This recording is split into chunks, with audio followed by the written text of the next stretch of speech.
been kind of keeping up with this particular story regarding the DAPL pipeline coming down out of North Dakota, going all the way into Illinois.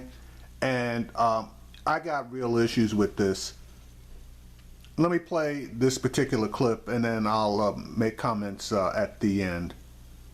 Though, Army Corps of Engineers ordered activists in North Dakota to abandon camp by December 5th, or else they could face prosecution. Now, this is the latest move on the ongoing battle over a $3.7 billion pipeline that stretches 1,100 miles from Illinois to just shy of the Canadian border. Protesters have clashed with local law enforcement for months now, most recently Sunday evening when crowds were sprayed with water cannons in below freezing temperatures. Now, they knew exactly what they were doing. Now, how humane and quote-unquote America is supposed to be so humane and holier than thou that you spray people with water in sub-freezing temperatures? You know, how humane is that? Joining me now is Tara Hauska, tribal rights attorney. Tara, for those who are not familiar with what is happening there, what is the status of things right now from a legal perspective? So as of right now, the Army Corps of Engineers has basically said that they're going to treat us as trespassers on December 5th, and that will be subjected to federal, state, and local law. So despite all these, increased violence on behalf of police officers, including almost nearly taking off a girl's arm on Sunday, and hitting hundreds of people with water cannons in below freezing temperatures, their response is now the response of the administration is to subject us to local law to sweep the camps if we are still there on December 5th. Legally, can anything be done about that? I mean, the administration can certainly rescind this and retract their statement. For the Obama administration, after all these months of increased pressure and all these months of, the police becoming increasingly violent to unarmed people, to see this kind of response is shameful, to be quite honest.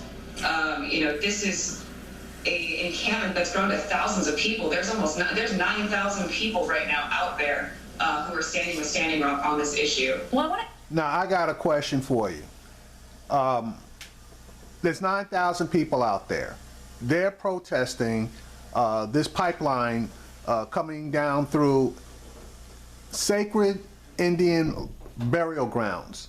There are also treaties that the Native Americans have that gives them sovereignty over this land, which the government basically just kicked to the curb. Now, let me remind you of something that is a bit, or was a bit similar. Remember the Bundy Ranch standoff? And you had maybe a couple of hundred people out there basically protesting and protecting a racist asshole's right to have his cattle graze on government land. And those motherfuckers had automatic or semi-automatic weapons that they were pointing at federal officers. You didn't see any of this bullshit as far as the government coming in there and taking those people by force and getting them out of there. They basically just waited them out, okay? And from point in time to point in time, they basically backed up. They wouldn't allow any type of movement from inside of the Bundy compound and area that people were protesting on. And they basically just walled them off and waited. Those people threatened violence, okay? They threatened violence. These people are not threatening violence. These people are basically protesting, okay?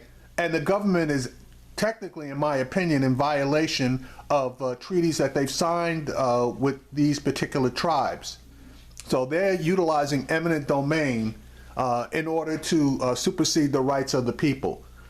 So President Obama can do something about this, but as usual, he's sitting on his hands, sitting on the sideline, and he's going to let big oil and big money make the decision here to fuck over people. Ask you about that because I know you personally have camped out since August. What is it like being out there day to day? I mean, what are the living conditions like?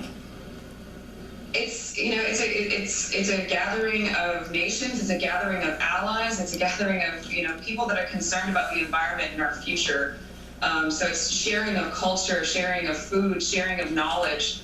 It's a little jarring just because it's also punctuated by 24-hour-a-day surveillance by planes overhead and giant spotlights now all the way around the north side of the encampment where the drill is planning to go. So it creates this environment of both peace and a coming together of indigenous people, but punctuated by this militarized response.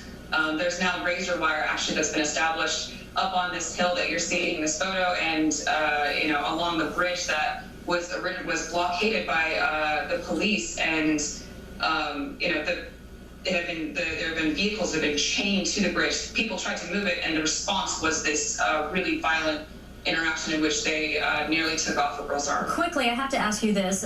What do activists hope to gain from all of this? This is an opportunity to change the relationship of people to fossil fuels. This pipeline is not needed.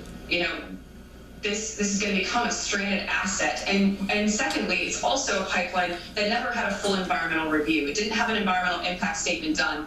Instead, the administration allowed the company to use Nationwide Permit 12 to segment into little pieces and avoid a stringent level of environmental review and not take into consideration the public health, the public risk to this destruction of sacred sites. This is also an opportunity to say that the indigenous people and indigenous rights matter. That this is 2016, we can't be violating treaty rights. That this kind of treatment of rerouting a pipeline from Bismarck, a largely white community, to go right next to the reservation is unacceptable. There are no sacrifice zones. People have rights. We have the right to our futures, just like every other demographic in this country. All right, Tara Hauska, thank you for joining us today. We do appreciate it. See, and that's just another example where they always talking about the people and the people's rights, but anytime the people's rights push up against the rights of big business, big oil, basically money, the people always lose. So they can talk that bullshit all they want as far as quote unquote take the country back. Well, these people are trying to take the country back and they're getting fucked.